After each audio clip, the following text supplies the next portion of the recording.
Tudo bom, boa noite. Olha que foi corrido hoje. Acabei quase na hora da live. Tudo bom, Rosi?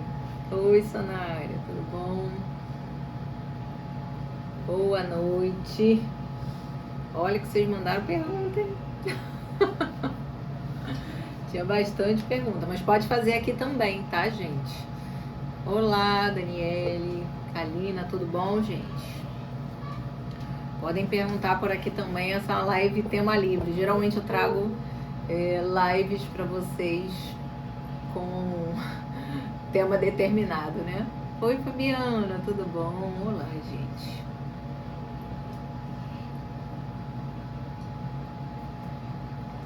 Esperando um pouquinho, já entrei até um pouquinho atrasado, porque eu não estava conseguindo pegar as perguntas. Mas vamos lá. Já peguei, tá tudo aqui comigo. Oi, Milce, tudo bom? Oi, Sueli, como é que você está? Tudo bem, gente? Olha, uma paciente minha, morri de rir com isso. Foi lá no consultório quarta-feira, falou pra mim que o programa dela de sexta é Sextou com Thaís. Adorei o Sextou com Thaís. Adorei, gente. Ela falou que o programa dela de sexta-noite é live comigo. Tá certo, obrigada. Obrigada a todos que estão sextando comigo. Então, vamos junto. Vamos junto. Já tem até pergunta aqui, tá bom? Quem quiser deixar pergunta aqui na caixinha, no balãozinho aqui de pergunta, pode deixar também, que aí fica mais fácil para depois eu ir vendo, tá bom? E não perder aqui no meio dos comentários, tá? Então, ó, vocês deixaram pergunta de tudo quanto é tipo, pergunta de intestino, de metabolismo, de um monte de coisa, tá? Então, assim, vou respondendo. Quem tiver perguntas aí no meio pode ir fazendo, não tem problema. Se tiverem perguntas sobre a pergunta que eu tô respondendo, a gente vai tentando organizar. Oi, Lana, tudo bom, querida? Aí a gente tenta organizar isso aqui pra gente fazer uma coisa dinâmica, né? E não no estilo aula, no estilo papo, né? Então, vamos lá, ó. Essa primeira pergunta aqui, eu já respondi isso, botei isso até como respondi num story, botei como reels, né? Que essa é uma pergunta muito comum, né? Perguntaram quanto tempo a microbiota intestinal volta ao normal após 7 dias de amoxicilina. Então, a microbiota não tem um prazo definido para a microbiota voltar ao normal, mas a microbiota volta sozinha, tá? O importante é a alimentação que você vai estar oferecendo, tá certo? E se você, por acaso, tem problemas de digestão, tem uma digestão que está alterada, provavelmente essa pessoa que fez o uso do antibiótico vai precisar também de um suporte aí de enzimas digestivas para poder ajudar a ajustar, tá? Porque pode acontecer. O que pode acontecer também é você alterar a sua microbiota, por exemplo, abusou alguma coisa, foi numa festa, abriu uma grande exceção, foi lá e comeu tudo fora da sua rotina. Você sentir que seu intestino alterou. E aí o ideal nesses casos, se você tem uma enzima digestiva, você usa. Se não, voltar para sua alimentação normal, e aí vai levar alguns dias aí para você ir voltar. Na verdade, não tem um prazo determinado, mas você vai voltando ao longo dos dias. Você vai sentindo aí. Em geral, vai levar aí pelo menos uma semaninha, 10 dias para você ir voltando ao normal. Mas voltar completamente ao normal, provavelmente a pessoa vai levar aí 20 a 30 dias, tá? Mas após 7 dias a pessoa já vai estar pelo menos melhor, tá? Não vai estar tão alterada. Agora, se essa pessoa é uma pessoa sensível à amoxicilina, que nem eu, ela vai ter uma diarreia daquelas, e aí, nesse caso, é indicado o probiótico com efeito antidiarreico, tá? O que eu mais gosto atualmente é a enterogermina, acho que é o que tem ação mais rápida, mas tem a opção do Floratil, né? Que aí o Floratil é uma levedura, Saccharomyces, e o enterogermina é o Bacillus clausi, tá? Então, são bons probióticos, mas aí com a intenção de melhorar a diarreia, tá? Não é para ficar tomando probiótico após o uso do antibiótico para corrigir microbiota, que já tem estudo mostrando que não, que atrasa mais ainda. Então não faça, tá bom? Não faça, tá certo? Opa, vocês já deixaram as perguntinhas aqui, vou responder. Bom, perguntaram aqui para mim, vitamina B12 sem suplementação acima de 1.000 é preocupante? Bom, eu vou te dizer um grande depende. Eu sei que tem médico que vai dizer, meu Deus, é muito perigoso, você precisa investigar. Mas, se a gente estiver falando de uma pessoa que consome muita proteína animal, principalmente carne vermelha, fígado, o natural é que fique a B12 alta, principalmente se essa pessoa come fígado bovino, vai ficar alta mesmo. Por quê? Porque é um alimento muito rico em B12. Tá? Então, nesse caso, não é preocupante. Se você está ingerindo muito alimento fonte de B12 e a sua B12 está mais de 1.000, não vejo nenhum motivo para preocupação. Agora, se a sua B12, se você não tem uma justificativa da sua alimentação para a sua B12 estar alta, aí sim é uma coisa para você investigar. Se você não está tomando suplemento, não está fazendo uma alimentação rica em alimentos com B12, aí sim é algo para você investigar. Tá certo? A gente sabe, eu sei que o pessoal que fala que a B12 alta é preocupante é o pessoal que vai falar de alguns tipos de tumores que elevam a B12. Gente, isso não é a regra, tá? Por favor, não é. Aliás, a maioria das pessoas hoje está com deficiência de B12 e não excesso de B12. Tá bom? Mas o principal fonte de aumento de B12 geralmente é alimentar ou suplementação, tá? Então, não é para ficar nervosa e preocupada, tá bom? Eu tenho uma irmã que o intestino dela, médico nenhum resolve, muito preso, já fez quase tudo e nada. Bom, primeiro eu precisaria saber o que é o quase tudo, né? Que ela já fez e nada. A segunda coisa é que, em geral, a maioria das pessoas que tratam de simplesmente meio ortodoxo, né, no tratamento de intestino, eles simplesmente se limita a soltar o intestino e não a descobrir causas de constipação.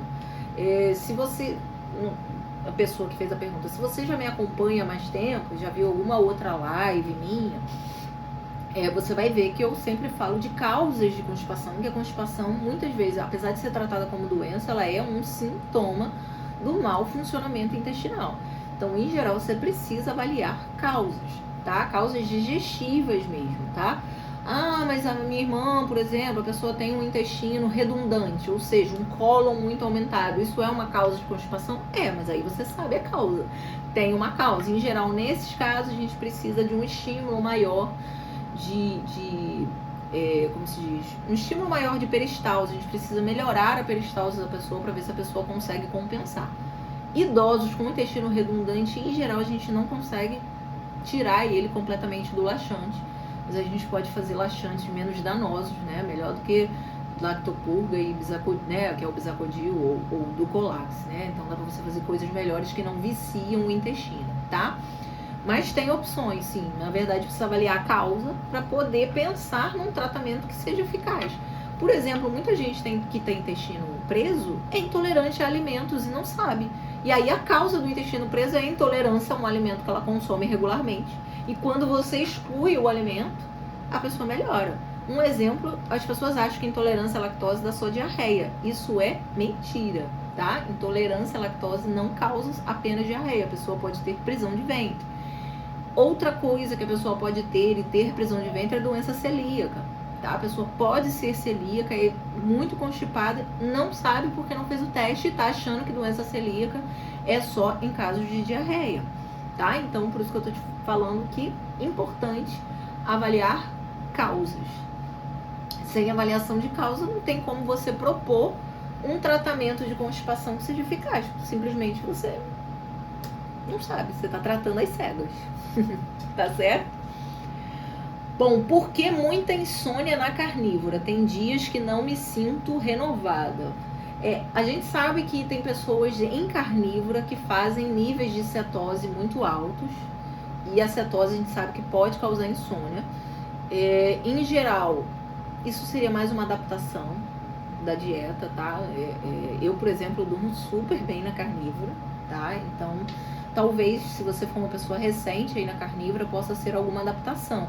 Agora, e a pessoa que perguntou é mulher, né? Nós mulheres temos outras causas de insônia, né? A gente tem causas hormonais, por exemplo, de insônia. Mulheres no climatério tendem a desenvolver insônia por deficiência de progesterona, tá? E a progesterona, ela é precursora de um hormônio chamado alopregnenolona, que é um neuroesteroide e que dá essa sensação de sono e tranquilidade. Então, às vezes a sua insônia não é necessariamente da carnívoro, e sim por outros motivos, tá bom? Então, tem que avaliar. Quem tem gastrite H. pylori em tratamento, pode fazer uso de limão em shot? Não. Se tá durante o tratamento, não.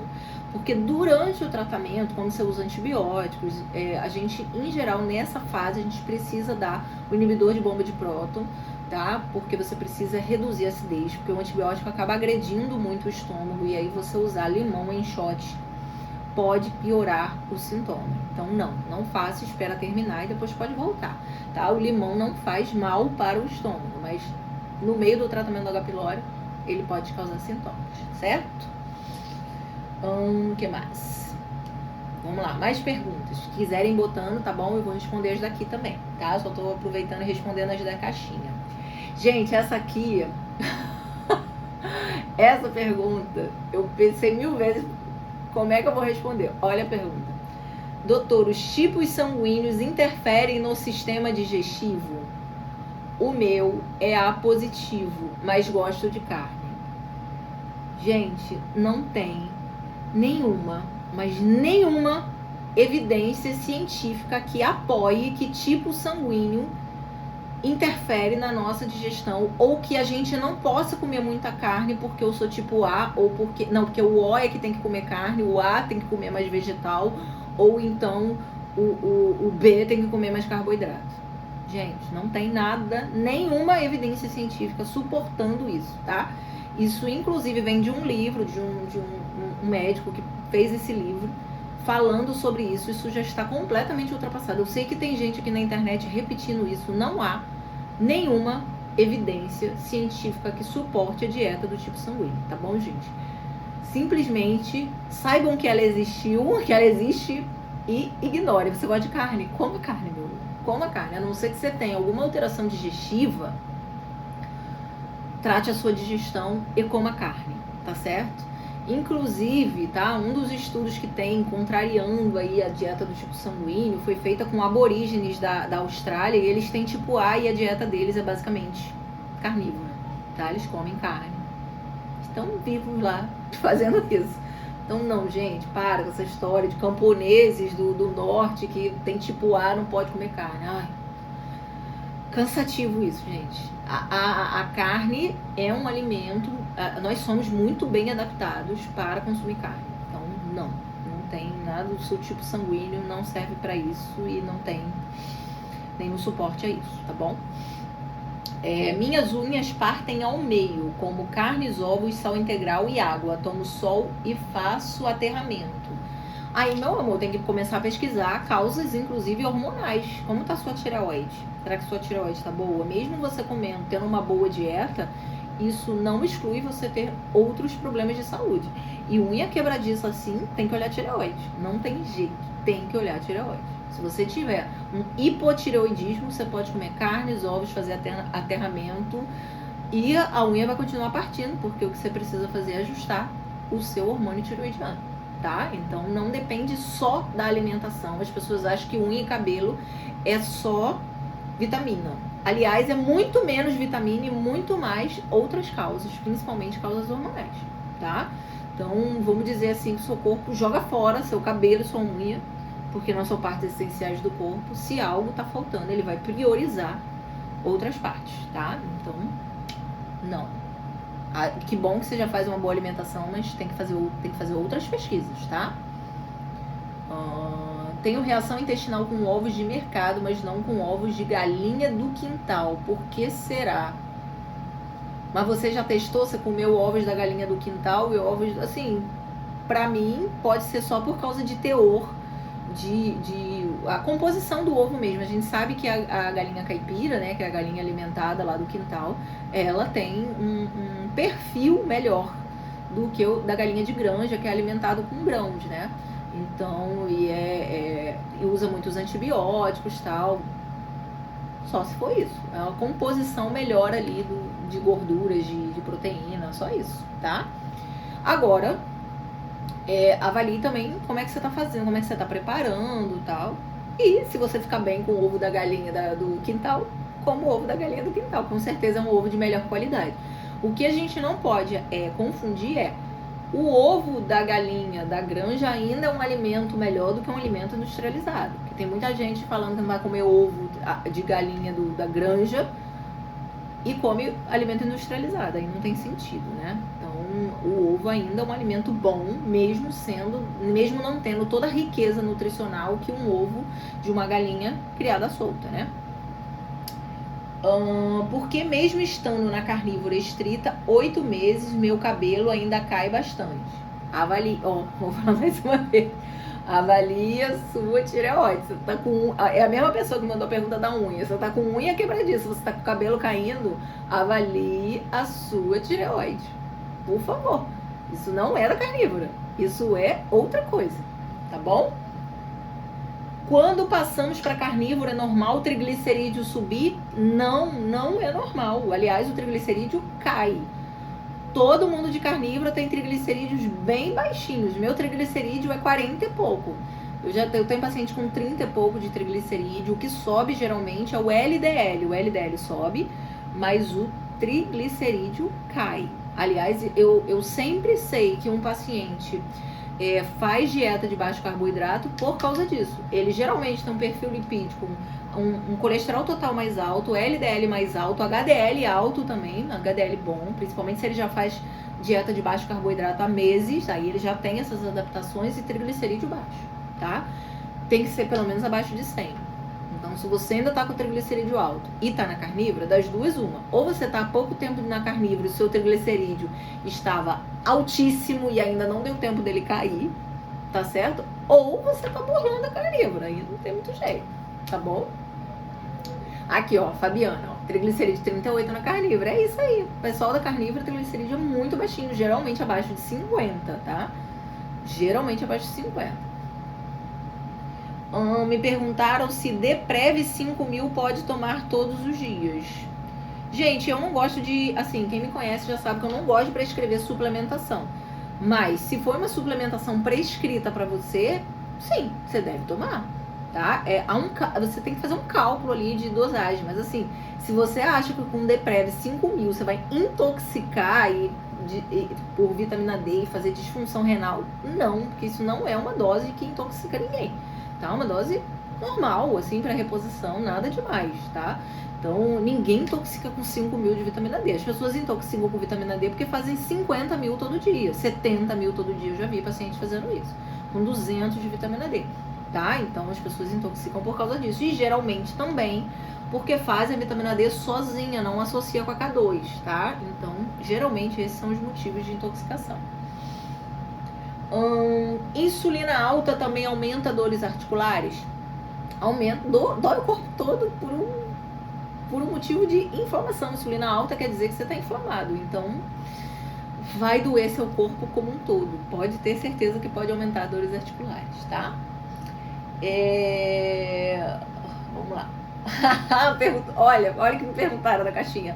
Opções de doce. Pra mim... Logo pra mim que vocês estão perguntando a opção de doce. Olha, vou falar uma coisa pra vocês. Vocês sabem, no meu dia a dia eu não consumo doce. Eu fui consumir doce esse ano, no aniversário do meu filho, que eu comi um pedacinho de bolo. E o bolo, porque eu nem ia comer o bolo, mas todo mundo, nossa, que bolo gostoso, nossa, que bolo gostoso, nossa, que bolo gostoso. Eu falei, gente, vou provar esse bolo, né? Só tinha um pedaço, eu peguei o último pedaço. E realmente estava uma delícia o bolo. Mas assim, em geral, doce pro dia a dia eu não acho recomendável. Eu não acho que as pessoas têm que consumir doce todo dia. Agora, acho que, pelo menos o que eu, quando estava consumindo, optava era o chocolate. Principalmente os acima de 80%. São chocolates amargos, são ótimos. Eu acho uma delícia. Gosto muito de chocolate amargo. Parei de consumir porque eu estava consumindo todo dia. Eu falei, tô exagerando, parei. Mas se tiver que ser um doce, assim, para eu abrir uma exceção dentro da minha dieta, será o chocolate, com certeza, o chocolate 80%. Acho que tem receitas aí low carb, que são boas opções, eu só não acho que você tem que fazer receita low carb todo dia, e ficar, ou toda semana, e ficar vivendo de receitinha. Eu acho isso errado, em termos de dieta. Geralmente, dietinhas de doce, brigadeiro low carb, essas coisas, ou brigadeiro com whey, essas coisas, receitinhas são calóricas demais. Então acaba que você, assim, se o seu propósito é emagrecer, você acaba engordando, né? Ou não emagrecendo, aí você vai falar mal da dieta. Essa dieta low carb não presta. Não, é porque você está fazendo muita receita, né? E o que a gente precisa aprender é a comer de verdade, comer comida. A ideia da low carb, da cetogênica, da carnívora é que você coma comida de verdade, ponto. A receitinha é uma exceção, não é para você fazer sempre. Então é uma coisa esporádica, entendeu? Então eu acho que o problema é que a gente, em geral, quando muda de dieta, a gente vem com um paladar tão viciado nas coisas, no ultraprocessado, nas coisas extremamente doces, né? Tudo muito cheio de aditivo químico, de saborizante, um monte de realçador de sabor, que a gente fica querendo continuar naquele vício do doce. Então eu acho que a ideia da dieta é mesmo você sair desse vício, mudar teu paladar, e o doce mesmo ser uma coisa muito esporádica, entendeu? Então não apoio ficar comendo doce, mas eu elegeria o chocolate 80%.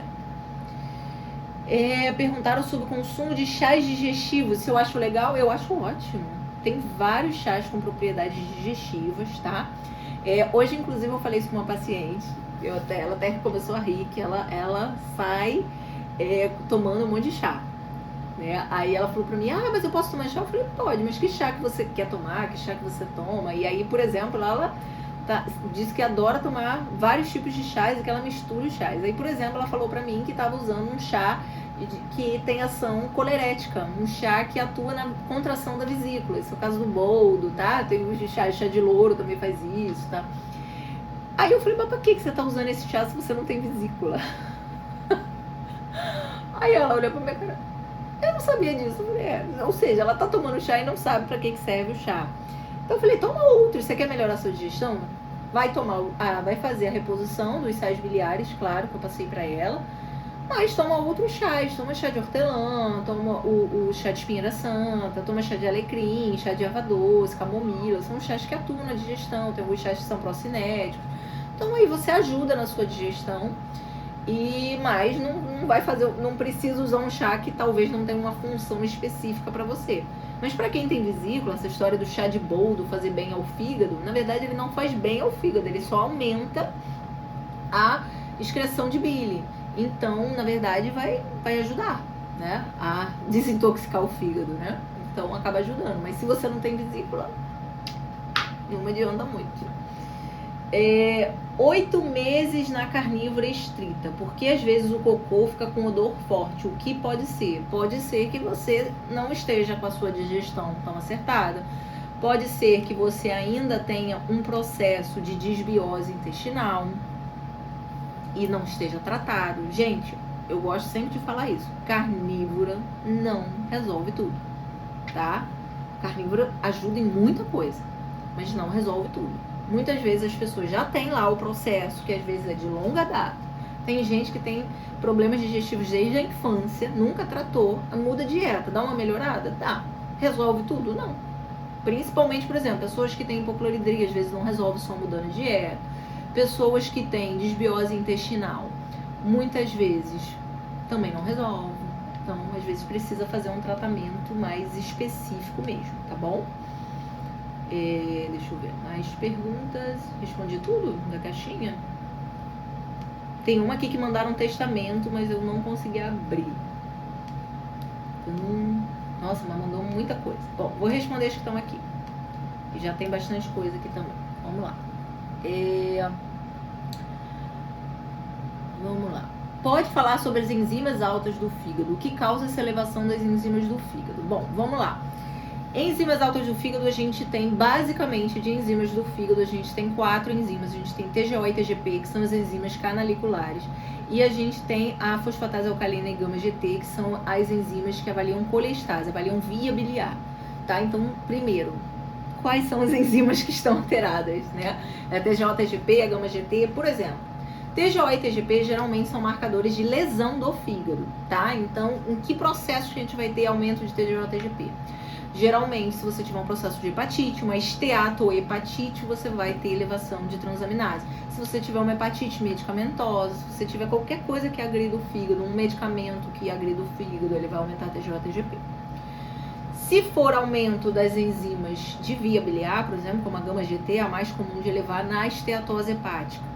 Tá? Então, o aumento isolado da gama-GT é típico de doença esteatótica do fígado e, na verdade, o que você precisa fazer é nada, você precisa melhorar a sua dieta, né, para melhorar a esteatose hepática, tá? Então, basicamente é isso. Agora, se é enzima canalicular, se é TGO, TGP, o que precisa saber é o que pode estar causando agressão. É uma esteatohepatite ou não? É um medicamento que você está fazendo, alguma coisa que você está agredindo o seu fígado, entendeu? Aí precisa avaliar. Muitas doenças podem fazer essa alteração. Por exemplo, a dengue causa elevação de TGO e TGP. Mas causa hepatite? Não, gente. Dengue vai causar um aumento discreto de TGO e TGP. Vai ficar 140, 200, isso aí. Hepatite, a TGO e TGP vai para 1000. Entendeu? 1000, 2000. Tive um paciente que foi a 7000. Eu fiquei preocupada. Eu achei que ele ia ter uma falência do fígado, tá? Então, assim, depende. Tá bom? Depende. Vamos lá. Quais os riscos do uso de corticoide por muito tempo? Tratamento de síndrome nefrótica. Então, nesse caso, não vai ter jeito, você vai ter que usar, né? Porque é tratamento de síndrome nefrótica. Mas o problema do corticoide a longo prazo se deve principalmente a desenvolvimento de diabetes, desenvolvimento de desbiose intestinal, e também ganho de peso. Não tem jeito, a pessoa desenvolve o que a gente chama de síndrome de Cushing secundária, a pessoa fica com aquela face de lua cheia, ganha peso. Mas assim, gente, nesses casos, ó, é isso ou perder o rim, entendeu? Se a pessoa com síndrome nefrótica, ela pode perder o rim. Então, assim, é a história do o risco, né, é menor do que o benefício. Então, se o benefício é maior, você tem a indicação de fazer o uso da medicação e depois você tenta corrigir o que deu, entendeu? Não tem muito jeito, tá? Mas geralmente, se a pessoa responde bem ao tratamento, a ideia é depois ir reduzindo o corticoide, né? O corticoide, na grande maioria das vezes, entra como uma medicação de crise, uma medicação inicial de crise, e depois ela acaba, se houver necessidade de manter uma imunossupressão, o que você vai fazer é trocar por um imunossupressor, que aí são outras medicações, tá? Então, geralmente, o corticoide é por um período. Assim, eu já vi uma paciente que passaram um corticoide para ela e nunca suspenderam, e ela começou a ter fraturas pelo corpo, porque corticoide de uso prolongado causa osteoporose. Só começou a ter fratura e ela não entendia que era do corticoide. E meu médico disse que eu posso tomar para sempre. Falei, tá bom, então toma pra sempre. Ela teve ruptura do bíceps, fratura, ela teve um monte de coisa que era do corticoide. Porque ela tomava, sei lá, mais de 10 anos. Aí não pode, né?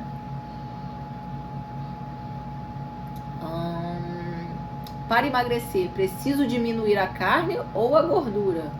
Nenhum dos dois. Olha, se você for emagrecer em carnívoro, coma carne com gordura, tá? A gente da carnívoro, a gente come carne e gordura. A gente tira o carboidrato. E aí, aliás, você come bem menos do que se você for comer um monte de carboidrato. Sinceramente, eu não acho que ninguém tem que tirar carne da dieta. E principalmente tirar gordura da carne também não. Porque a carne com gordura dá mais saciedade. Gente, outro dia eu atendi uma paciente falando que comia patinho. Eu falei, não, você vai tirar o patinho da sua vida. Para que você vai comer patinho. Você vai comer, aí eu falei, qual carne com gordura que você gosta? Você vai comer uma 100, vai comer um bife ancho, tira essa vida de patinho da vida, ela constipada, precisando de gordura na alimentação, e ela me falando como patinho. Eu falei, não, proibido de comer patinho, vai comer carne com gordura. Gente, a gordura da carne não faz mal, a gordura da carne não engorda, tá? A gordura da carne é saudável. Tá? Infelizmente, gente, eu tenho uma raiva. A única pessoa na vida que eu tenho raiva dele mesmo, por toda a consequência que ele causou no mundo, é o Ansel Keys, né? Por causa daquela droga daquele estudo que ele disse que gordura é que causa infarto, né? Ele simplificou um mecanismo e causou esse desastre todo das pessoas acharem que gordura da carne, gordura do queijo faz mal. Não faz, gente. Agora, claro, queijo toma cuidado, porque queijo é fácil abusar, né? Queijo é fácil abusar. Que mais? A carnívora só pode ajudar nas alterações das enzimas do fígado? Sim, claro que pode.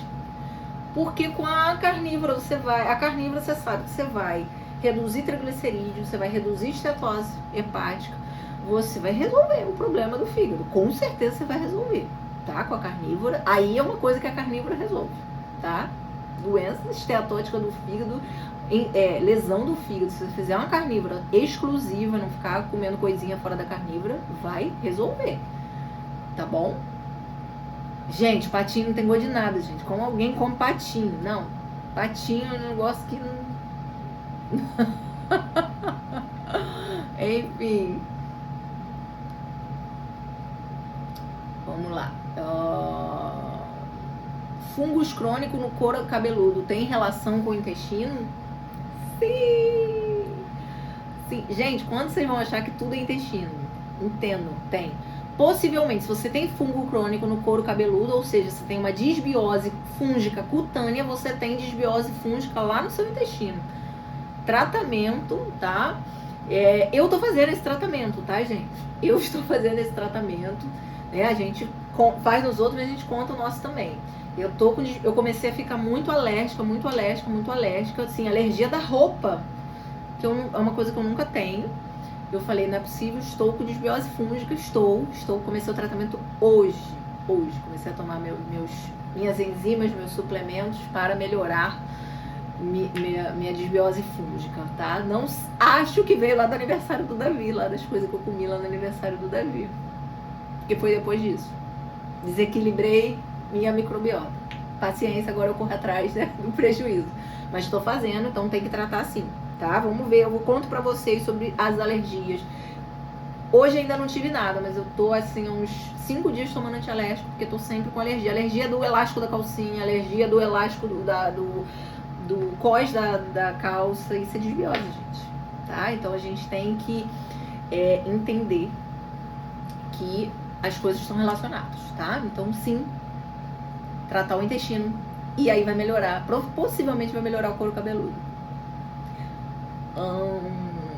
40 dias na carne e gordura estrita e não consigo emagrecer. Então, olha só, eu digo o seguinte: não faça dieta para emagrecer, faça dieta para melhorar a sua saúde. Eu falo isso para muitos pacientes, tá? Nem todo mundo no início de um processo, de uma mudança alimentar, emagrece. Por quê? Às vezes teu corpo tá tão doente, tem tanta coisa para equilibrar no seu corpo, que você não perde peso porque o seu corpo está ajeitando a casa. Entendeu? Pensa na sua casa tá com os móveis quebrados, tá com a tinta descascada. Então a prioridade do seu corpo é botar a casa em ordem. Não emagrecer. Entenda que eu sei que excesso de peso é ruim para o nosso corpo, mas a gordura, o armazenamento de gordura, ele tem uma função de garantia de vida. Garantia de que o nosso corpo vai continuar funcionando, é uma reserva de energia. O nosso corpo não abre mão dela facilzinho, tá? Então ele só abre mão da nossa gordura quando ele entende que tá seguro. Tá, essa pessoa tá segura, tá tendo um bom aporte proteico, tá tudo bem, vou deixar ela emagrecer. Entendeu? Então, primeiro precisa a casa ser arrumada, depois você vai emagrecer. Eu sei que a gente fica ansiosa para emagrecer e eu sei que muitas vezes a gente vem, principalmente para carnívora, vendo maravilhas, vendo pessoas que perderam 50 quilos, 40 quilos, vendo as pessoas assim perdendo muito peso, mas isso não é uma realidade para todo mundo e não logo de início, tá? Às vezes a pessoa tá com tanto problema de saúde que primeiro o corpo precisa se curar, depois a pessoa perde o peso, tá? Então não desanima não. Eu digo que muitas vezes a gente precisa persistir com o corpo, quebrar o corpo na persistência, entendeu? Você não quer emagrecer, eu vou continuar. E aí acaba, muitas vezes o resultado vem de forma mais tardia. Mas assim, mulher, dependendo da sua faixa etária, que eu não sei, dependendo da sua faixa etária, tem outros fatores que às vezes impactam no emagrecimento, que não só a dieta. Às vezes pode ser, eu vou repetir uma coisa que eu sempre falo aqui, mas fatores hormonais, tireoide, climatério, interferem na perda de peso, e às vezes a pessoa tá fazendo a dieta certinho e não perde o peso, porque a parte hormonal tá alterada. Assim como eu falei aqui do pessoal aqui da unha, do cabelo caindo, mas eu tô na carnívora. Querido, isso aí é típico síndrome de tireoide, tem que avaliar a tireoide. Então, por exemplo, uma pessoa que tá com a tireoide toda bagunçada, ela pode fazer 40 dias, 50 dias, 60 dias de carne e ovo, que às vezes não vai acontecer nenhum resultado, simplesmente porque tem que equilibrar a tireoide. Entendeu? Então, assim, entendam que o nosso corpo, ele é um todo, tá? Se tem uma parte doente, o corpo tá padecendo, tá? Então, assim, eu falo que eu hoje, pra mim, cada vez mais eu entendo que emagrecer não pode ser um objetivo. O emagrecimento tem que ser uma consequência de uma saúde que tá se recuperando. Ninguém engorda porque não, eu engordei porque eu tô comendo muito. Também. Mas você engorda comendo muito porque você tá adoecendo seu corpo. Tá certo? Você tá adoecendo, você tá mexendo com seus mecanismos de fome e saciedade, você tá desenvolvendo resistência à insulina, você tá desenvolvendo gordura visceral, e aí você tá engordando. Ou seja, tem que equilibrar as coisas primeiro, tá? Então, não olhe só para o emagrecimento como uma meta. Olhe para o emagrecimento como uma consequência. Assim, hoje, pra mim, de verdade, vocês sabem que eu emagreci bastante aí do início do ano. Eu só entendi que primeiro eu precisava perder esse peso. Segundo, meu corpo tá melhorando, tá ficando saudável. Então, e aí cada vez que eu vou surgindo uma coisa, eu vou ajeitando. Entendeu? Que nem agora apareceu esse do intestino, comecei meu tratamento hoje do fungo, entendeu? Dieta, e aí 30 dias de dieta carnívora estrita. Não pode entrar leite, não pode queijo, não pode nenhum derivado, não pode, tá? A única exceção é manteiga. E nada, nem temperinho esquisito, nem limão, fruta cítrica não posso. Então 30 dias de restrição carnívora assim, ó, certinho. Vamos lá. Aliás, eu já comecei essa semana com a carnívora certinha, né? Já tava melhor das alergias, mas agora eu comecei de fato o tratamento mesmo. Deixa eu ver. Eita, muita pergunta, gente. Há como reduzir os danos de um churrasco que pode ter sido temperado com aquele sal com glutamato? Isso dá uma tristeza, gente. Dá uma tristeza, de verdade. Dá uma raiva, né?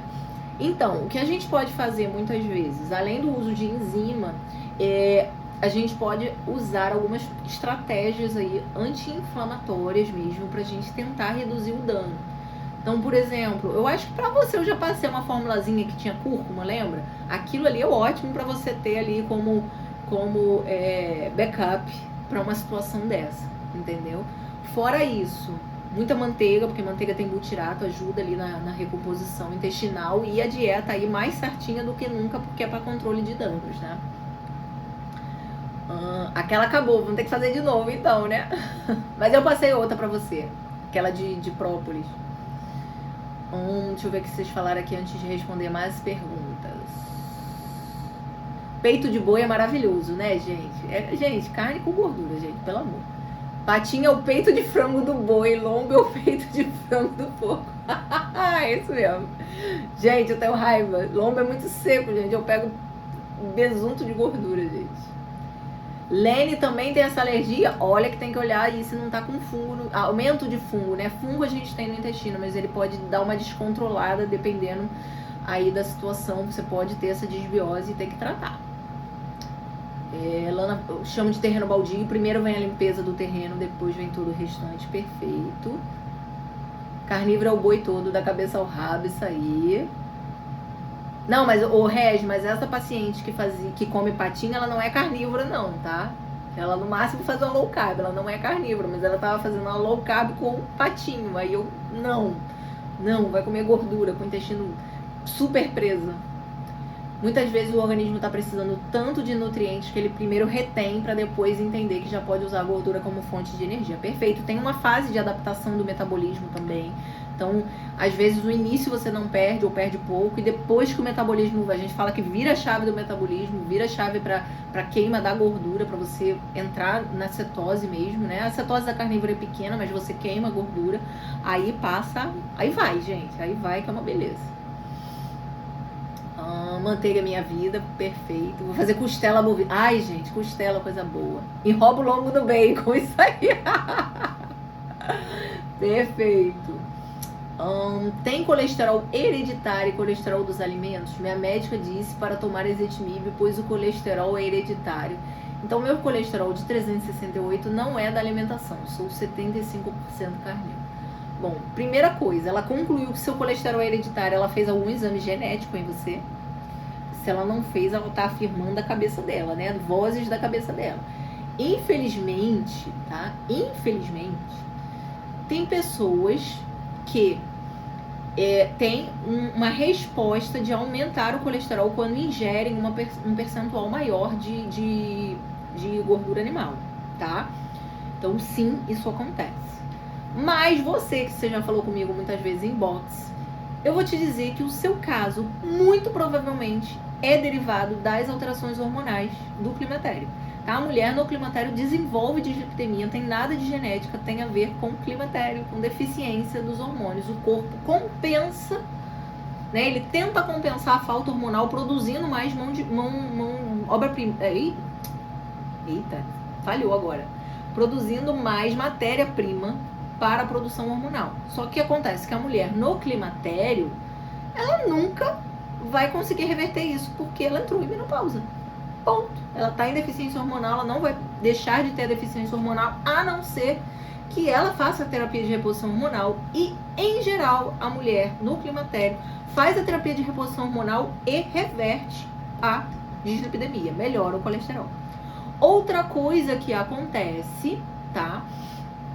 Pessoas com hipotireoidismo, tá? Não precisa ser Hashimoto, tem uma tireoide que não está funcionando adequadamente e o sintoma é a dislipidemia. Você pega lá, tem que dar uma olhada nessa tireoide também. Às vezes é aquele TSH normal alto, TSH 3 e pouco, 4, e a pessoa tá com dislipidemia. Isso é disfunção da tireoide, também tem que tratar a tireoide, tá? Então, esse negócio de colesterol hereditário, só se a pessoa falar assim pra mim, não, minha mãe, meu pai, e mesmo assim eu vou perguntar da alimentação, e mesmo assim eu vou pesquisar a tireoide, eu vou pesquisar as deficiências hormonais do climatério, eu vou pesquisar tudo, aí se nada for compatível com a dislipidemia, ok, aí eu vou assumir que possa ser genético, tá bom? Só nessa situação. A pessoa que falou do peso, né? Que não perdeu peso. Estou mesmo muito doente, ansioso. Vai marcar consulta? Então, vamos lá, vamos ajeitar esse corpo. Então, se tá muito doente, tem muita coisa para resolver. A prioridade do corpo não é perder peso no início, tá? A prioridade do corpo é consertar os problemas. Uma amiga, glicemia 109, insulina 16 e hemoglobina glicada 4,9. Eu sei que a insulina está alta e a glicemia um pouco alta. Por que será que isso aconteceu? Se a hemoglobina glicada deu normal, obrigada. Bom, primeira coisa, precisa saber contexto alimentar. Segunda coisa, a gente sabe que a hemoglobina glicada, ela tem uma questão aí de, às vezes, ser um exame que atrasa. Às vezes a pessoa tá bem, mas como é um exame a média dos últimos 3 meses, pode ser que ela ainda não tenha subido a glicada dela, tá? Mas os outros marcadores já estão aumentados. Certo? Então, a glicada, a gente sabe que a glicada é um exame falho para avaliar sozinho se a pessoa tem resistência à insulina. Então, o ideal sim é dosar a insulina e fazer o home-R, tá? O próprio laboratório faz o cálculo, mas tem na internet aqui como fazer o cálculo com a insulina basal. O cálculo do home-R, geralmente o home-R, se ele for acima de 2,44, essa pessoa fecha o diagnóstico e tem resistência à insulina. Mas, assim, insulina 16 eu não tenho muita dúvida, não. A insulina, ela é o primeiro marcador que sobe, tá? Nesse processo. Então, primeiro sobe a insulina, depois vai subir a glicada, tá certo? Então, a insulina é o marcador mais sensível. Também é o primeiro que desce, quando começa a melhorar as coisas. Deixa eu ver aqui. Deixaram mais perguntas para ver. Refluxo. Eu gosto de responder sobre refluxo. Refluxo gastroesofágico e esofagite. Esôfago de Barrett. O que fazer? Médico mandou omeprazol. Deixa eu respirar fundo. Entendi um agora. Primeira coisa, Maria. Esse esôfago de Barrett foi confirmado em biópsia? Essa é a primeira coisa, tá? Esôfago de Barrett é uma alteração, é um tipo de esofagite grau 4, com metaplasia intestinal. Então, o esôfago de Barrett precisa ser confirmado com biópsia, tá? O médico olhar na endoscopia e achar que tem esôfago de Barrett não é diagnóstico. Precisa fazer a biópsia do esôfago. Primeiro ponto. Segundo ponto, por que tem que fazer a biópsia de esôfago? Porque você tem que avaliar se tem displasia. A displasia no esôfago de Barrett é o que predispõe ao câncer de esôfago, tá? O adenocarcinoma de esôfago, tá bom? Segunda coisa. Terceira coisa, não precisa fazer uso crônico de omeprazol, porque não melhora o esôfago de Barrett. A princípio, esôfago de Barrett é uma alteração que não tem cura, porque é uma modificação do epitélio ali, da mucosa ali do esôfago, que está tentando se proteger da agressão do refluxo, tá certo? E o omeprazol só vai piorar muitas vezes o processo, porque vai causar hipocloridria. A maioria das pessoas que tem refluxo tem hipocloridria, ou seja, tem baixa acidez gástrica, que é o que faz elas terem refluxo. Então, eu tenho pacientes com esôfago de Barrett que não usam, inclusive eu tenho um que é um senhor de 78 anos de idade, eu desmamei, ele usava Inzelme, que é uma classe ainda acima dos prazóis, né, dos inibidores de bomba de próton. Eu tirei o Inzelme dele, a gente está usando betaína e ele está lindo de bonito, tiramos o glúten da dieta dele e a lactose, e ele está lindo de bonito sem nenhum sintoma, e eu estou só monitorando o esôfago de Barrett dele, que ele não tem displasia. A gente está só monitorando. E tá lindo, sem refluxo. Carnívora também é eficiente para endometriose? Com certeza. Qual que é a endometriose? Vou falar para vocês. Endometriose, além de ser uma dieta em que há uma doença em que há um desequilíbrio hormonal, tá? A endometriose é causada por desequilíbrio hormonal. Também tem a ver com resistência à insulina e inflamação e disbiose intestinal. Está muito bem estabelecido hoje em dia que a mulher que tem endometriose, ela tem disbiose intestinal. Então, ela precisa também tratar o intestino. Então, óbvio que a carnívora vai ajudar, mas às vezes ela não é a única estratégia para ajustar. Tá certo? Vamos lá. Mulher, 59 anos, diabética com fibromialgia. Geralmente, quais deficiências de vitaminas está havendo? E como auxiliar na desinflamação do corpo nessa condição? Olha, Adriana, tem que avaliar, assim, em geral. Deficiência vitamínica pode ser múltiplas, por exemplo, com fibromialgia pode ter deficiência de B12, pode ter deficiência de folato, pode ter deficiência de vitamina D, tá? Mas assim, tem muita coisa que ela pode ter. A desinflamação do corpo começa numa boa dieta e eu vou falar, porque parece que eu só tô repetindo isso, mas gente, fibromialgia tem muita relação com disbiose intestinal e síndrome do intestino irritável. E, mais uma vez, tem que tratar o intestino. Gente, não existe desinflamar o corpo sem tratar o intestino, tá? 80% da nossa imunidade está lá. Então, desinflamar o corpo é desinflamar o intestino. Então, e sim, desinflamar o intestino começa na dieta, mas não é a única coisa, tá? Então, é isso. Mas tem muita coisa pra fazer, com certeza. Obrigada, querida. Obrigada, Elininha. Vamos lá. Tem mais perguntas aqui. Deixa eu ver aqui.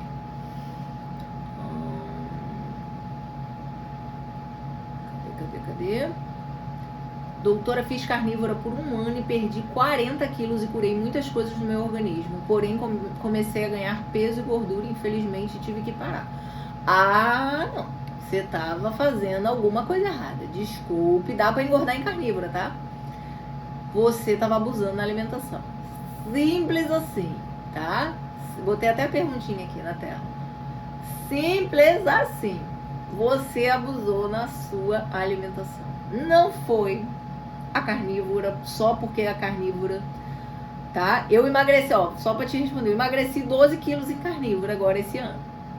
Não tô, e continuo emagrecendo, né? Ontem tava no plantão, uma menina me encontrou, menina do laboratório, ela, nossa, doutora, você tá tão magrinha, tipo assim, tadinha, você tá tão magra, com essa dieta carnívora. Eu fico rindo, né? E com esses jejuns, eu fico rindo. Mas assim, só pra falar que dá pra engordar em qualquer dieta. É só você começar a mexer no déficit calórico, tá? Pra toda dieta é importante déficit calórico, tá? Apesar de não ser o único fator, como as pessoas ficam contando calorias, isso não é eficaz, mas não é o único fator. Então, déficit calórico ainda assim é importante e geralmente na carnívora é muito fácil começar a abusar da gordura, começar a comer um monte de torresmo, começar a comer um monte de carne gorda, exagerar nas quantidades, nos queijos e engordar, tá? É assim que se engorda na carnívora. Então, não acho que você deveria ter parado a carnívora, não. Acho que você deveria ter buscado ajuda e ajustar a estratégia, tá? Assim como a gente ajusta a carnívora para hipertrofia. Por exemplo, a estratégia que eu tô fazendo de carnívora, eu tô fazendo exatamente para melhora de composição corporal, porque eu quero reduzir meu percentual de gordura. Quando eu quiser fazer processo de hipertrofia, eu vou ter que mudar minha estratégia. Se eu continuar fazendo isso, eu vou continuar emagrecendo. Então não vai dar certo. Então a gente precisa ajustar, tá bom? Vamos lá. Dor abdominal na parte superior direita do estômago. Está associada somente à gastrite? Notei melhora retirando café, à tardinha e farinha da alimentação. Não, gente, olha só. Só para vocês entenderem, o abdômen superior e todos os nossos órgãos abdominais, eles não recebem inervação de um nervo só, tá? São vários ramos de vários nervos, tá? Então, em geral, dor em uma localização específica não necessariamente é daquele órgão. Vou dar o exemplo do estômago. A dor de estômago está muito associada a ser aqui, na região superior, aqui no meio, que é o epigastro. O estômago fica aqui? Não, o estômago fica aqui. Hipocôndrio esquerdo, o estômago tá aqui do lado, não aqui, tá bom? O estômago tá aqui, fígado tá aqui, lado direito, estômago lado esquerdo.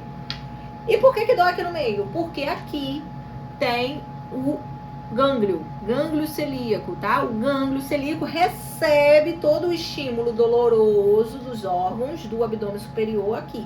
Então, quando dói o epigastro, pode ser o estômago, pode ser o fígado, pode ser a vesícula, pode ser o pâncreas, pode ser...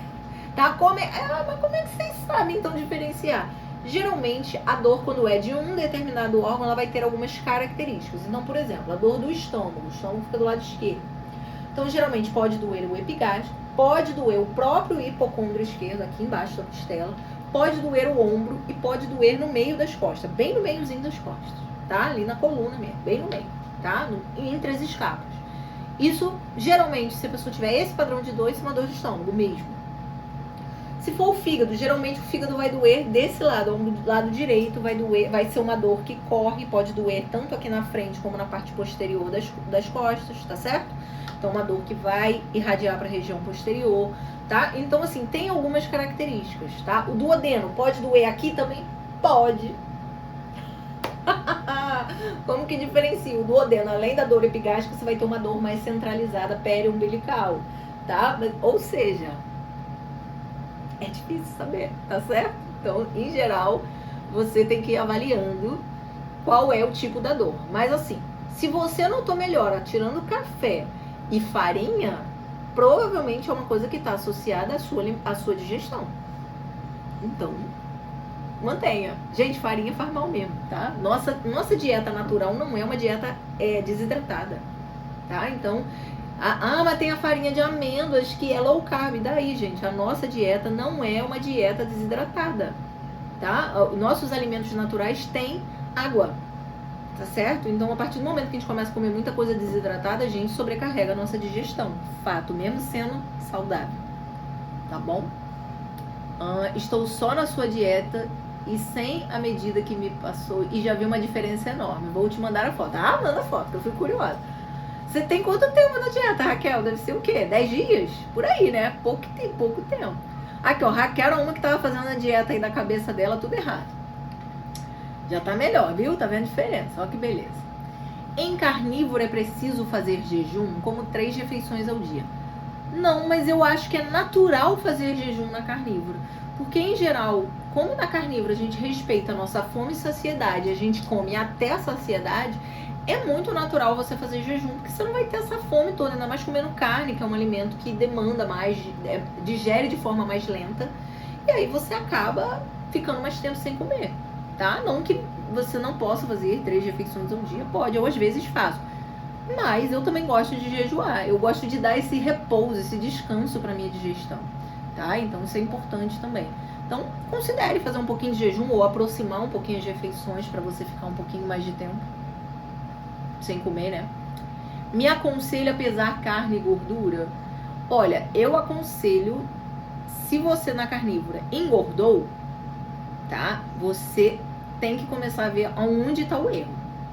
Então, sim, acho interessante pesar, entendeu? E acho interessante cortar os lanchinhos carnívoros, tipo torresmo, que é uma coisa que engorda as pessoas, tá certo?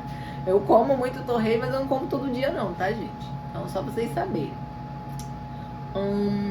Manteiga e bacon em muita quantidade engorda na estratégia. Bacon é outra coisa que as pessoas erram, perdem a medida, perdem o medo do bacon e começa a comer. O bacon aí engorda sim, engorda. Gente, é calórico, gente. Bacon é calórico, torresmo é calórico, gordura é calórico. Se você abusa na gordura, vai engordar, vai ganhar peso sim. Peraí. Eita, Denise, depois você entra em contato lá no meu WhatsApp do consultório, que aí a gente te passa todas essas orientações. Vou falar uma coisa geral aqui, minha de atendimento. E aí, pra vocês saberem. Bom, meu atendimento, a minha consulta geralmente dura pelo menos 1 hora, geralmente 1h30 é meu tempo de consulta. A gente vai conversar muito sobre transtornos, tudo que você tem de sintomas, sono, digestão, tá? Em geral, se a pessoa não tem exame recente, eu peço alguns exames, pelo menos de exame laboratorial e coprológico pra vir pra consulta com esses exames. Outros exames eu só peço em consulta, tá? Endoscopia, colonoscopia, eu só peço depois da avaliação da consulta, até pra eu saber direitinho as indicações, tá certo? E o que você precisar fazer de alimentação, eu vou orientar sim. Por exemplo, eu quero uma dieta desse jeito. E se você já tiver um nutricionista que te acompanha, eu também mando lá o que eu quero de dieta pro nutricionista, tá? Porque às vezes o nutricionista estraga o nosso tratamento. Então eu mando a dietinha. Por exemplo, eu tenho uma paciente que estava num pós-Covid, paciente bariátrica. A nutricionista deixava ela comer umas coisinhas fora da dieta. Eu falei, ó, pro pós-Covid não dá pra fazer essa dietinha aí não. Aí eu peguei e mandei a dieta do jeito que eu queria, ó. Tá aqui, eu quero assim. Eu quero sem isso, sem isso, sem isso, sem isso. Só pode comer comida cozida, só pode isso. E mandei lá o que eu queria de dieta pra ela, de orientação. E aí a nutricionista fez a dieta do jeito que eu pedi. Mas eu sempre digo o que eu quero de alimentação pra pessoa. Não é livre, não. Jamais será livre, gente. Jamais. Ainda mais quando tá tratando de gestão. Jamais será livre. Eu sempre vou dizer o que eu quero que a pessoa faça. Sempre farei. Tá bom? Isso esclarece as suas dúvidas? Tá. Ó, a Raquel falou que nem 20 dias na dieta e já notou muita diferença. Tá vendo, Raquel? Você tava fazendo errado. Tudo que você tava fazendo. Tava se enchendo de iogurte, comendo um monte de coisa que não devia, achando que tava fazendo... Olha, a Raquel comia pipoca achando que pipoca era saudável, gente. Vou contar. Gente, pipoca não é saudável. Para de achar que pipoca é bom pra saúde, gente. Parem. Pipoca é gostoso. Eu também adoro pipoca. Por mim, comeria um balde de pipoca. Mas não é saudável, gente. Sai dessa. Tá? Pare de achar que pipoca é fibra. Que pipoca não é fibra. Pipoca é carboidrato. É do milho. Tá? Gente, que bom, Marli. Tem consulta marcada? Será? Muito bem-vinda. Gente, a minha agenda agora só tem agenda pra junho, tá tudo cheio, não tem horário. Não tem horário. O mais engraçado é que tem gente que manda mensagem assim, tem horário pra amanhã, tal hora? Não, Só mês que vem. Não tem mais horário esse mês. Acabou, esgotado. Só se tiver desistência. Tá, gente? Sim, Marli, bom pra saúde é carne. Não sei quando a gente ainda precisa entender isso, né? Do quanto a carne é bom pra nossa saúde, o quanto a carne é importante para a nossa saúde como um todo. Quando a gente é adaptado para comer carne, não é carne sem gordura, é carne com gordura. Eu sempre falo isso para os pacientes, tá? Teve um paciente, ó, vou contar para você, paciente que eu atendi semana passada, paciente que já infartou, ou seja, paciente que tem acho que 4 stents, ou seja, já é um paciente que eu tenho mais limitação em termos de medicação, que esse paciente tem que fazer profilaxia com rosuvastatina, com estatina, né? Ele toma rosuvastatina, mas ele tem que fazer profilaxia com estatina. Ele tem que usar algum antiagregante plaquetário, porque ele tem um corpo estranho dentro do vaso dele, né? Então ele tem que fazer. E aí, claro, eu não posso suspender essas medicações dele, posso tentar amenizar o efeito e compensar. Mas aí ele veio com uma B12 de 200. Por quê? Porque ele não come carne vermelha, porque o médico proibiu ele de comer carne vermelha, porque afinal foi a carne vermelha que causou o infarto dele, gente, sério. E ele com deficiência de B12, tendo que tomar B12. Aí eu falei assim, aí eu perguntei, mas o que você come? Não, só como frango. Eu falei, então tá aí, porque você tem deficiência de B12. O seu problema de deficiência de B12 é falta de carne vermelha. Ele, mas o médico disse que eu não posso comer. Eu falei, bom, se você não comer carne vermelha, você vai arrumar outro problema. Você vai ficar sem B12, você vai arrumar outras coisas de problema de saúde. Aí ele falou, mas qual o alimento que tem mais B12? Eu falei, fígado bovino. Ele falou, eu adoro fígado, mas o médico disse que eu não podia comer fígado bovino. Eu falei, eu não tô acreditando nisso, que você vai tomar uma B12 industrializada sendo fígado que tem mais de 200% da cota de B12 que a gente precisa. Eu falei, vai comer fígado, entendeu? Vai comer fígado, sim. Ele ficou feliz da vida. Aí ele, mas e o meu colesterol? Eu falei, você já toma um remédio, não vai subir o colesterol por causa de comer fígado. Vai comer fígado e resolva sua B12. Então mandei, claro que eu suplementei, porque ele tava com 200 de B12. E, obviamente, mandei ele comer fígado. E tá ele e a esposa, que a esposa também com deficiência de B12, porque também não come carne por causa do marido, que infartou. E botei os dois pra comerem fígado. Tem que comer. Ai, meu Deus, não existe isso, gente. É uma coisa que não tem lógica, desculpa. Eu fico até chateada quando falam mal de carne. Não tem lógica a carne fazer mal pra gente. Doença moderna ser causada pela carne, que a gente come carne há quantos mil anos que a gente come carne. E aí agora as pessoas estão diabéticas por causa de carne. Não, né? As pessoas estão infartando por causa de carne, que são doenças mais modernas. Não, gente, não tem sentido, tá? A carne é proliferativa. Olha, gente, eu sei que em termos de oncologia, exatamente, tem umas questõezinhas, sim, de às vezes você ter que reduzir alguns aminoácidos para evitar alguns tipos de tumores que eles se proliferem, mas são coisas, gente, são coisas muito específicas, gente. A carne não é proliferativa, tá? A carne é boa para sua saúde. Quando você tem um câncer, e aí talvez por causa da doença que você adquiriu e que com certeza não foi culpa da carne, aí talvez você tenha que evitar, tá? Alguns tipos específicos. Vamos ver. Parece até minha paciente com diabetes, que o médico liberou pão e proibiu carne por ser remosa. Vocês sabem como eu adoro a palavra remoso, gente. Gente, não existe alimento remoso. Parem de achar que carne é remoso, que camarão é remoso, pelo amor de Deus, tá? Bacon é remoso, ai, nossa. Quem tem ácido úrico alto tem que evitar carne? Então, gente, vamos lá. Entendendo o ácido úrico alto. Ácido úrico é um produto, sim, da digestão da proteína, da carne. Só que ácido úrico é solúvel em água, ou seja, ele é eliminado pelo rim, tá? Ele é eliminado pelo rim, assim como a ureia, que também é um subproduto da digestão da carne. Se eu consigo eliminar o ácido úrico no rim, por que meu ácido úrico sobe? Porque alguma coisa está fazendo você reter o ácido úrico e não eliminar. E quem faz isso não é a carne, e sim a insulina, tá? Pessoas com resistência à insulina, com insulina alta, a insulina atua lá no rim retendo, tá bom? Retendo líquido, retendo sódio, retendo glicose, retendo ácido úrico, tá? Então o problema do aumento do ácido úrico está relacionado não com a carne, mas sim com resistência à insulina, tá? E também com excesso de consumo de frutose na dieta, tá? Então, mas fruta é saudável, eu como 10 frutas por dia. Vai aumentar o seu ácido úrico, você vai reter por causa do excesso de frutose da sua dieta, tá certo? Então, o que pode acontecer numa pessoa com resistência à insulina que trocou de dieta? Tenho resistência à insulina e fui para carnívoro, ou para low carb, ou para cetogênico. O que vai acontecer na época de transição metabólica é o ácido úrico aumentar, porque o corpo está baixando a insulina, ainda não, geralmente não dá tempo de baixar a insulina e você já está consumindo mais carne. Aí pode subir o ácido úrico, em geral isso é transitório, tá? E depois, assim que a insulina normalizar, esse ácido úrico também se ajusta, tá?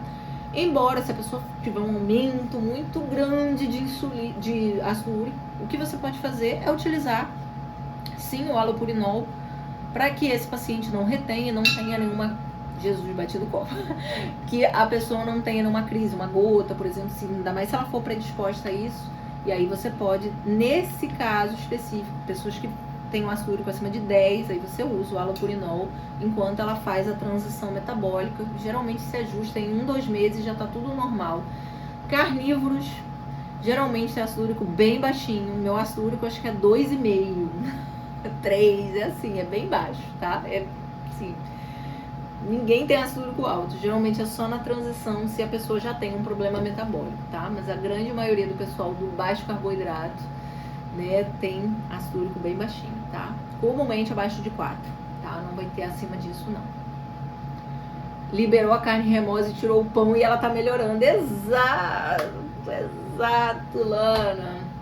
Tá? A Lana tem uma paciente que era diabética, diabética, usava doses altíssimas de insulina, usava 80 unidades de insulina de manhã e à noite, né? E acho que usava ainda no almoço, mais sei lá quanto de insulina, usava doses altíssimas, dose que não se usa, não é essa dose que se usa de insulina, pesando 150 quilos, comia 10 pães por dia porque carne é remosa. Porque o médico falou isso, gente. Dá até uma raiva disso. Uma orientação dessa.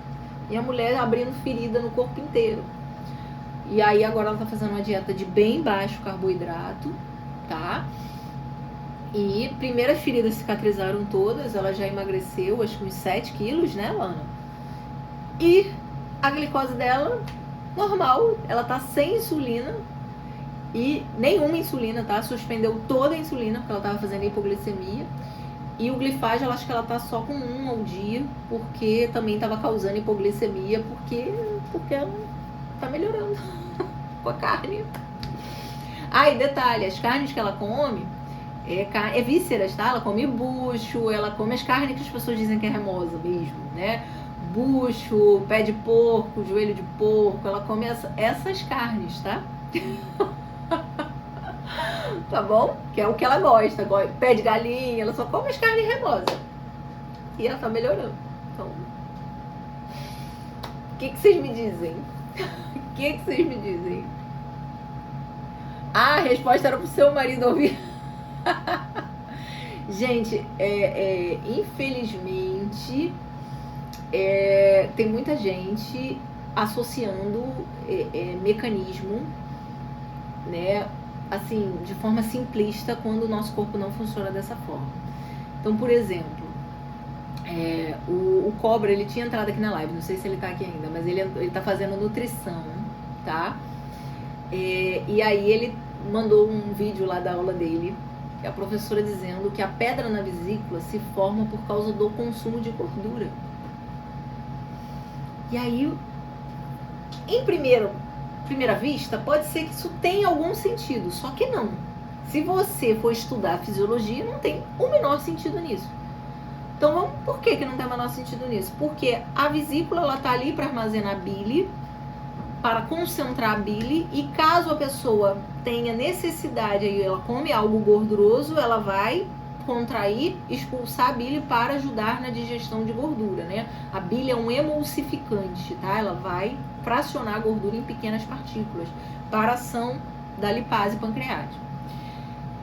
Então, como eu comendo gordura, eu vou ter pedra na vesícula, se a gente sabe que pedra na vesícula é resultado de uma bile que está ali na vesícula há muito tempo e está cristalizando, tá? Oi? Então, comer gordura causa pedra na vesícula? Não, óbvio que não. Então, se você conhece o mecanismo, você vai ver o absurdo que é essa afirmação. Se você não conhece, aí você vai, nossa, realmente, eu tenho que tirar a gordura. Aí você tira a gordura e você vai ter a pedra na vesícula por simplesmente não usar a bile que fica armazenada ali na sua vesícula. E como a função da vesícula é ir tirando a água da bile, concentrando a bile, um dia ela pode formar um cálculo, né? Existem outros fatores também para formar cálculos de vesícula, principalmente mulheres que têm predominância estrogênica. Vocês vão ver que pedra na vesícula é mais comum em mulheres mesmo, tá? Então, mulheres que têm predominância estrogênica ou que usam estradiol via oral, né? O anticoncepcional oral, ele tem estradiol, elas vão ter uma maior propensão também de formar pedra de vesícula, tá? Pra vocês saberem. Cultura geral, né? Pra vocês saberem, tá? Então, ou seja, quando você conhece a fisiologia, aí a pessoa vem com um mecanismo simplista desse, aí você fala, pelo amor de Deus, como uma pessoa tá dando aula na faculdade falando isso, né? Não é possível. Mas, enfim, é isso que acontece, né? Por exemplo, outra coisa que as pessoas reduzem o mecanismo: gordura no fígado, né? Estetose hepática. A pessoa entende que a gordura no fígado é porque eu como muita gordura na alimentação. Oi? O fígado, ele é o quê? O fígado, ele é o nosso órgão do metabolismo. Ele é uma grande usina. Ele transforma tudo que chega lá nele. Então, como eu comer gordura, aumenta a gordura do meu fígado? Não tem sentido. Então, quando você entende a fisiologia, de fato não faz sentido que gordura no fígado, que é uma coisa que se tornou tão frequente ultimamente, é simplesmente pelo fato de comer gordura. As pessoas antigamente comiam muito mais gordura do que comem hoje e não tinham tanta gordura no fígado e nem eram tão obesas e nem tinham tanto problema. Então, como esse mecanismo reducionista não dá, não cola. Se você entende a fisiologia, não cola. Assim como uma pessoa que fala que carne gorda é o que causa gordura no fígado, não cola.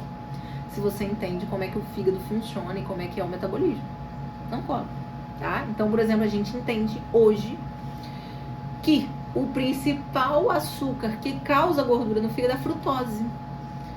Por quê? A frutose ela só é captada pelo fígado. Nenhuma outra célula do corpo é capaz de lidar com a frutose.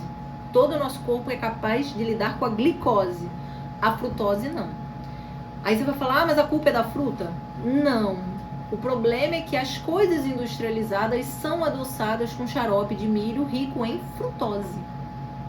Tá? Então, não necessariamente o problema é da fruta. Claro que as nossas frutas hoje são muito mais doces do que antigamente. Isso é fato.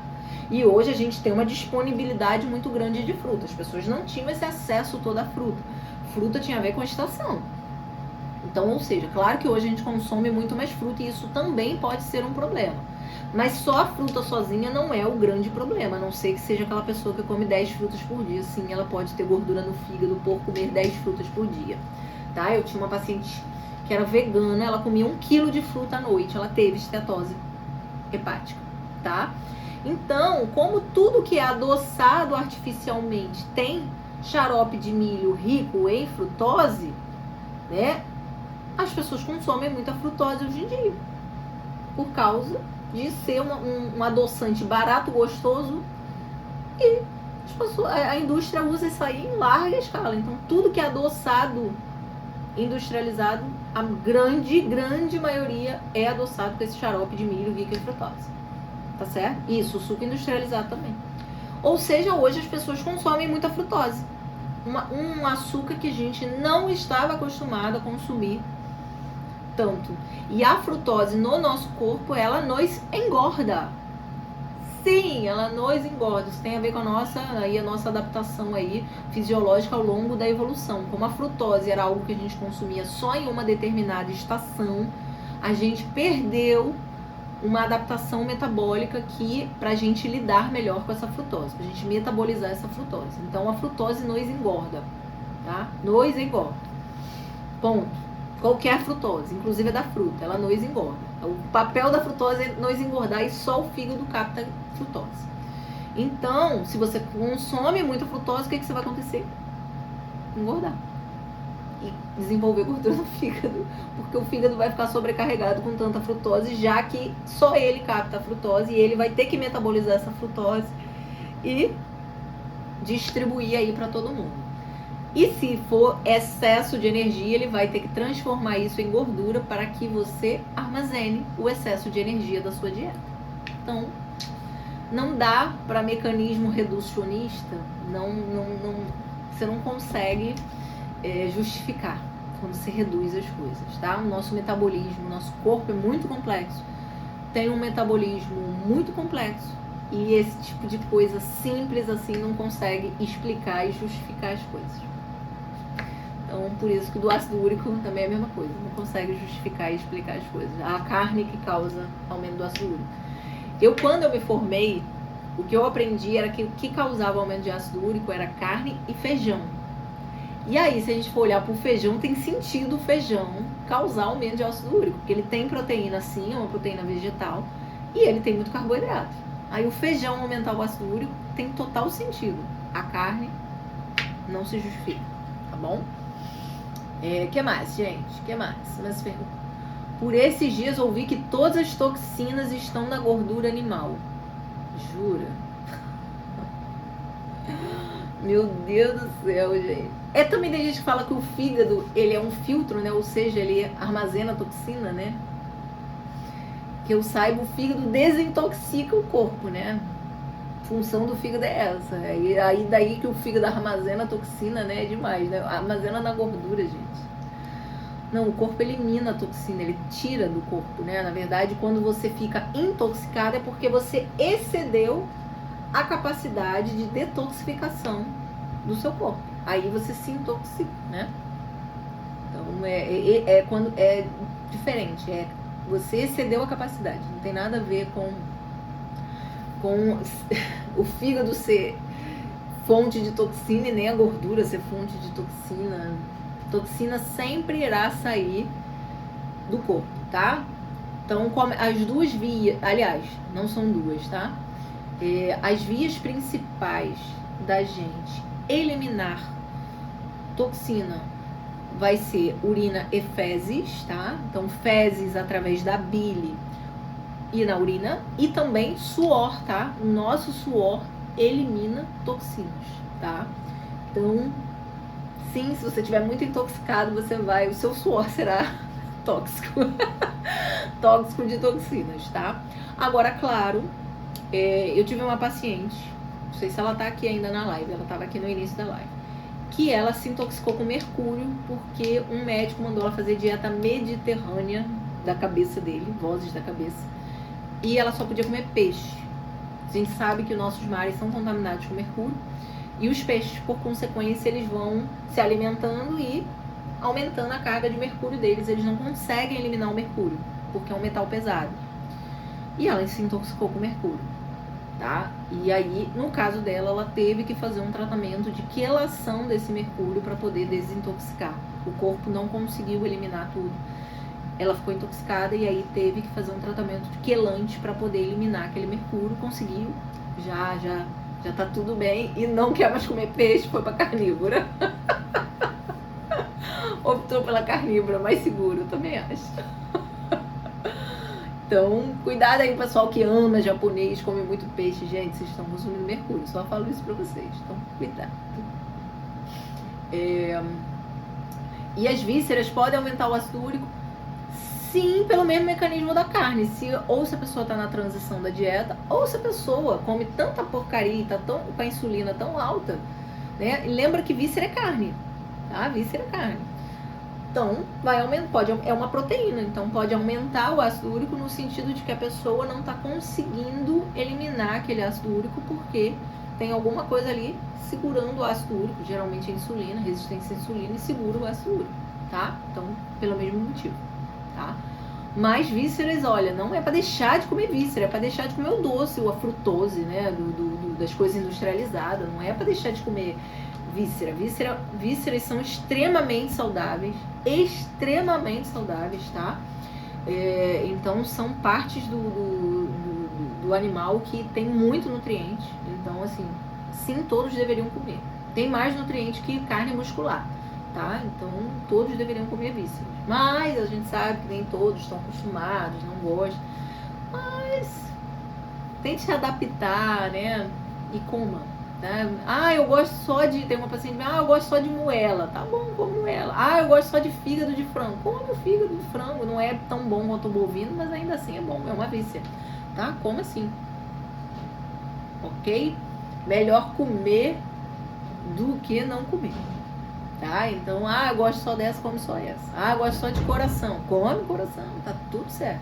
Tá? Vísceras são alimentos muito saudáveis, muito densos nutricionalmente, entendeu?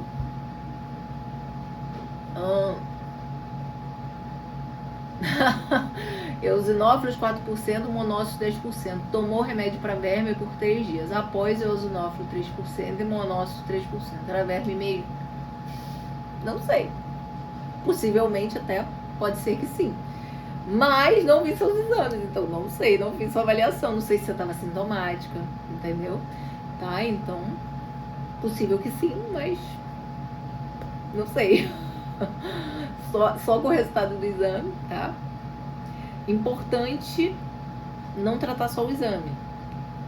Tá com sintoma, aí se faz o tratamento, tá? Vocês sabem que eu bato nessa tecla aqui, tá? Eu tava contando isso pro paciente, o último paciente que eu atendi agora, um pouquinho antes da live, eu tava contando isso pra ele que teve um paciente que parou de falar comigo por causa de medicação de verme, por causa de vermectina. Então ele parou de falar comigo, ele se sentiu ofendido, tá? E aí ele, porque eu falei pra ele, ele falou pra mim, ele tava com uma sobrecarga hepática no exame dele, tava com alteração de enzimas, e eu perguntei se ele tava, o que ele tava tomando, se o médico, o cardiologista dele tinha passado alguma coisa pra saber. Aí ele, depois de falar tudo, que nada tinha como causa provável do que ele tava tomando, aí ele me contou da ivermectina a cada 15 dias. Eu falei, então, da ivermectina você vai ter que parar. Aí ele, não, mas eu não posso parar. Eu falei, não, você tem que parar. A ivermectina está causando a sobrecarga do seu fígado, porque a ivermectina é hepatotóxica. Como todo antiparasitário, eles são hepatotóxicos. Aí ele, não, mas a ivermectina não é metabolizada no fígado. Eu falei, não. Eu falei, peraí. Peguei a bula, printei a farmacocinética e mandei pra ele. E ele nunca mais me respondeu. Não gostou, ficou ofendido. Né? Aí teve uma paciente esse dia que falou assim, porque eu não sou a favor da ivermectina. Eu falei, meu amor, eu não sou a favor nem contra. Você tem que entender que eu não tenho que ser a favor e contra remédio. Remédio, ele serve pra você usar se a pessoa tiver indicação clínica. Ponto. Então não tem que ser a favor ou contra. Eu não sou a favor ou contra nenhum remédio. Agora, eles estão sendo usados com a indicação clínica correta? Se sim, vai ser bom. Se não, vai ser ruim, vai ser deletério. Tá certo? Então, não sou a favor nem contra remédio nenhum. Eu, como médico, não posso ser contra remédio. Agora, eu sou contra mau uso de remédio. Né? Uso indevido de remédio, eu sou contra. Assim, uso de inibidor de bomba de próton para refluxo, entendeu? Não é uma boa indicação, entendeu? Uso de estatina para tratar taxa de exame, para tratar colesterol, não é bom uso. Não, o paciente tem estente, precisa usar, precisa, isso é bom uso. O paciente aumentou o colesterol porque tem problema de tireoide, toma estatina? Não, mau uso, tá errado, entendeu? Tem que ter indicação clínica para ser usado. Então, todo remédio com bom uso clínico, o benefício vai ser claro. Agora, o mau uso, provavelmente que a pessoa vai ter efeito colateral e vai ser ruim para a pessoa. Então, a experiência será ruim, tá bom? As pessoas com contato com a inundação, há consequências futuras no intestino ou não há correlação? Gente, essa questão da inundação é uma questão tão séria, porque o problema não é só o intestino, é o contato aí, gastroenterites, colites, leptospirose. Então, assim, tem uma série de coisas. Por exemplo, para o pessoal que está lá em contato direto com a água, com a questão da inundação, essas pessoas precisam fazer profilaxia para leptospirose, com doxiciclina, Inclusive, lá acho que já estava em falta a doxiciclina, porque não é um antibiótico muito usado, mas tem outras opções. Tem a azitromicina também, que pode ser usada como profilático, mas tem que usar. Por quê? Porque elas são expostas, alto risco. Aí você usa. Ah, eu tô aqui no Rio de Janeiro, não tem inundação, não tem chuva, sei lá quanto tempo, não tem uma nuvem no céu, eu tenho que usar doxiciclina para me prevenir de leptospirose? Não. Por que eu tô usando isso? Entendeu? Então, você tem que usar as coisas com indicação, tá certo? E sim, obviamente, vai ter muita consequência para eles. Tinha observado muco nas fezes e incômodo estomacal, o médico passou o remédio. Há controvérsias, né? Esse uso aí. Nem investigou direito, né? Só passou empírico, né? Eu não gosto que se passe assim, não, mas... enfim. Já usou, né? Fazer o quê? Usou a ivermectina para piolho com indicação médica. Sim, a indicação... Aliás, a ivermectina até o Covid... O que a gente usava era sarna, né, que é escabiose, e piolho. Era o que a gente usava, né? E, sim, melhora. Fato que ajuda, erradica, sim. O que ela não é muito boa, a ivermectina, eu já falei isso na live de desparasitação, é para desparasitação. Ela não é um bom antiparasitário, tá? O albendazol é muito melhor. Assim, se é para intoxicar o fígado, usa o albendazol, entendeu? Os dois intoxicam o fígado. Então, se é pra intoxicar o fígado, a gente usa o que é melhor, né? Minha opinião, tá? Então, sabendo que eu vou intoxicar meu fígado, mas que a pessoa precisa fazer, a gente usa o que é melhor, né? Tá? A não ser que eu tenha um exame parasitológico com um resultado positivo, né? Então, por exemplo, paciente que vem com entamoeba histolítica, nenhum antiparasitário desse serve, nem albendazol, nem anita, nem ivermectina. Você precisa usar antibióticos, você tem que usar metronidazol, então não serve, tá? Então, se você tem um parasitológico lá com resultado, você vai tratar de acordo com o parasitológico, tá? Mas eu nunca gostei de usar ivermectina como antiparasitário comum por causa do espectro de ação que é mais reduzido. Então, minhas escolhas sempre foram pro lado do albendazol e do anita, já que eu tinha que tratar, pro lado deles, né? Porque são melhores opções e davam uma cobertura maior, tá? E também uma taxa de erradicação maior, tá? Taxa de recidiva menor, tá bom? Então, por isso. Mais alguma coisa? Mais alguma coisa, gente? Alguma perguntinha a mais? Tá? Ui. Vamos lá. Mais alguém? Se ninguém tiver mais perguntas, vou encerrando, que a gente também... já estamos 1h30, gente. A gente fala, hein? Olha, vocês falem, eu falo, hein? Olha, gente... Gente, só de recado aqui final da nossa live perguntas e respostas. Espero que eu tenha respondido aí a grande maioria aí das dúvidas de vocês. É que vou deixar salvo, sempre deixo. Mas a grande coisa que eu quero falar para vocês é: questionem esse status quo aí, essa coisa, senso comum, que muitas vezes não faz sentido. Pensem, gente, pensem. Agora, outra coisa que eu quero falar aqui pra vocês. Uma última coisa aqui, porque mandaram um vídeo, uma médica muito famosa falando sobre tomar refrigerante comum ou refrigerante zero, que refrigerante comum é melhor, que refrigerante zero é pior. Gente, isso aí é outra coisa que eu não concordo, tá? Isso é outra coisa que eu não concordo. Gente, preste atenção. Se uma coisa é ruim, ponto. Refrigerante é ruim? Mas qual versão é pior? Não tem. É ruim, gente. Causa problema, causa desbiose intestinal, interfere na sua digestão, causa gastrite, causa osteoporose e osteopenia por causa do ácido fosfórico, causa cálculo de rim. Acabou, não tem que ter essa discussãozinha de qual é menos pior, gente. Por favor. Não caiam nessa. Tá? Pense, assim, eu sempre falo assim para as pessoas: vocês não precisam acreditar em mim. Pensem com a cabeça de vocês, questionem as coisas. Inclusive o que eu falo, se vocês acharem que eu tô falando aqui, tá viajando, vou procurar onde ela foi ver essas coisas que ela tá falando, entendeu? Então, assim, questionem, vejam outras pessoas, tá? Estudem por vocês mesmos, tá? Eu tava falando, nesse último atendimento também, eu tava falando de como nossos órgãos, eles são úteis e como alguns médicos, muitas vezes, tratam os órgãos como se não tivesse utilidade.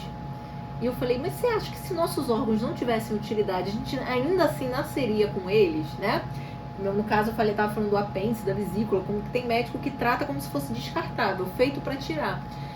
E aí ele falou, não, eu concordo, eu não acho que o órgão é descartável. Eu falei, a gente tem um órgão que ele é meio que descartável. Aí eu falei, qual? Eu falei, a gente nasce com um timo. O timo é um órgão do sistema linfóide, ele é responsável pela imunidade ali do bebê. E conforme a criança vai crescendo, ele vai evoluindo, porque aí já forma a medula óssea, e a medula óssea assume essa função de produção das células sanguíneas, né, dos glóbulos brancos, tudo ela assume. E aí o timo evolui. Ele perde função e ele evolui, a pessoa vira um órgão residual.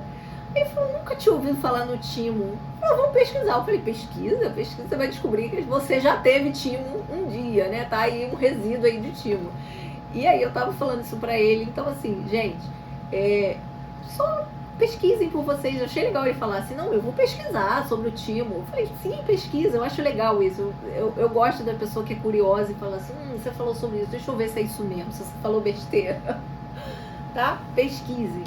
Pensem por vocês mesmos, tá? E questionem, por exemplo, coisas muito estabelecidas na sociedade que não fazem sentido, como essa história da carne vermelha, fazer esse extremo mal para a saúde e ser o mal de toda a humanidade. Sendo que a gente começou a ter problema com a carne agora, né? O problema com a carne é recente, né? A gente come não sei quantos mil anos, mas a carne, o problema da carne agora é recente. Agora, aí desde a década de 90, né, principalmente os anos 2000, que a gente começou a ter muita diabetes, muita dislipidemia, muito infarto, aí a carne que a gente come desde os nossos tempos ancestrais é que começou a causar o problema. Pensem, gente, tá bom? É o meu recado para vocês. E pesquisem. Eu acho muito legal quando vocês pesquisam, quando vocês vêm com a informação. Isso aqui procede, eu acho que vocês façam isso. Façam, tá bom? Os dentes cisos que muitas pessoas já não têm. Pois é, exatamente, tá? Exatamente. Então, pesquisem, estudem, tá? Questionem as pessoas que estão aqui. A gente está aqui dando informação para vocês, mas a gente pode ser questionado, a gente não é dono da verdade soberana da humanidade, tá? Somos seres humanos, somos falhos, podemos falar coisas que também... Podemos errar, né? Podemos dar uma informaçãozinha que não procede. Tá bom, gente? Então, ó, com esse incentivo aí para vocês pesquisarem, lerem, estudarem, eu me despeço. Obrigada aí por todos que passaram mais uma noite de sexta-feira aqui comigo. E até a próxima semana. Vamos fazer votação de tema. Semana que vem eu quero fazer a live nossa live tipo aula clássica. Vamos pensar num tema. Se tiverem sugestões, manda aqui inbox pra mim. Tá bom? Que aí a gente prepara e faz. Tá bom, queridos? Ó, beijo grande, uma ótima noite pra vocês, tá bom? E até a próxima.